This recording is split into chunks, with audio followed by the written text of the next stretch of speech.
விழுப்புரம் சட்டமன்ற தொகுதியில் 2026 சட்டமன்ற தேர்தலில் ஒவ்வொரு கட்சியிலும் அந்தந்த தொகுதி மக்களிடையே எதிர்பார்க்கப்படும் சட்டமன்ற வேட்பாளர்கள் யார், அவர்களின் பின்னணி என்ன என்பதை விவரிக்கிறது இந்த செய்தி தொகுப்பு. திமுகவின் விழுப்புரம் மத்திய மாவட்ட செயலாளராக பொறுப்பு வகித்து வரும் ஆர். லட்சுமணன் இம்முறை வேட்பாளராக களமிறங்க வாய்ப்பு கிடைக்கும் என்று கூறப்படுகிறது. ஆர். ஜனகராஜ் இவர் விழுப்புரம் மத்திய மாவட்ட பொருளாளராக பொறுப்பு வகித்து வருகிறார். 2 முறை விழுப்புரம் நகராட்சி தலைவராக இருந்தவர். இவருக்குத்தான் வாய்ப்பு கிடைக்கும் என அவரது ஆதரவாளர்கள் கூறுகின்றனர். அதிமுக சார்பில் விழுப்புரம் நகர்மன்ற உறுப்பினராக இருந்து வரும் வழக்கறிஞர் ராதிகாவிற்கு வாய்ப்பு கிடைக்கும் என பொதுமக்கள் தெரிவிக்கின்றனர். அதிமுக வழக்கறிஞர் அணியின் விழுப்புரம் சட்டமன்ற தொகுதி செயலாளராகவும் பொறுப்பு வகித்து வருகிறார். ஜி. சுரேஷ் பாபு இவர் அதிமுகவின் கோலியனூர் மேற்கு ஒன்றிய செயலாளராக பொறுப்பு வகித்து வருகிறார். இவரது மனைவி விஜயா சுரேஷ் பாபு கோலியனூர் ஒன்றிய பெருந்தலைவராக பணியாற்றியவர். ரா. பசுபதி இவர் விழுப்புரம் தெற்கு நகர செயலாளராக இருக்கிறார்.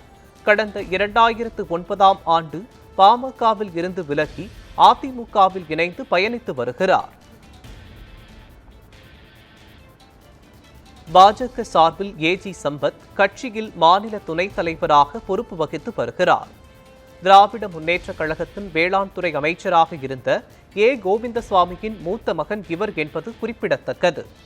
அடுத்ததாக சரவணன் இவர் பாரதிய ஜனதா கட்சியின் விழுப்புரம் தெற்கு மாவட்ட சமூக ஊடக பிரிவு தலைவராக செயல்பட்டு வருகிறார். தமிழக வெற்றி கழகத்தின் என். மோகன் இவர் தமிழக வெற்றி கழகத்தின் மாவட்ட செயலாளராக பொறுப்பு வகித்து வருகிறார். விஜய் மக்கள் இயக்கமாக இருந்ததிலிருந்தே பயணித்து வருகிறார் என்பது குறிப்பிடத்தக்கது. சுகர்ணா தமிழக வெற்றி கழகத்தின் உறுப்பினராக உள்ளார். திராவிட முன்னேற்ற கழகத்தின் சார்பில் நகரமன்ற தேர்தலில் போட்டியிட்டு வெற்றி பெற்ற இவர் விஜய் கட்சி தொடங்கியதும் திமுகவில் இருந்து விலகி தவேகாவில் இணைந்தார். இவர்களில் ஒருவருக்கு தேர்தலில் களம் காண வாய்ப்பு கிடைக்கும் என எதிர்பார்க்கப்படுகிறது. காங்கிரஸ் கட்சியில் 2 நபர்களுக்குள் யார் வேட்பாளர் என்ற போட்டி இருக்கும் என்கிறார்கள் காங்கிரஸ் கட்சிக்காரர்கள்.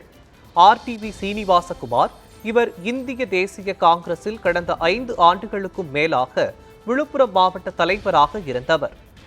குலாம் மைதீன் இவர் இந்திய தேசிய காங்கிரசின் மாநில துணைத் தலைவராக இருக்கிறார். மயிலாடுதுறை சட்டமன்ற தொகுதியின் மேலிட பொறுப்பாளராகவும் செயல்பட்டு வருகிறார் என்பது குறிப்பிடத்தக்கது.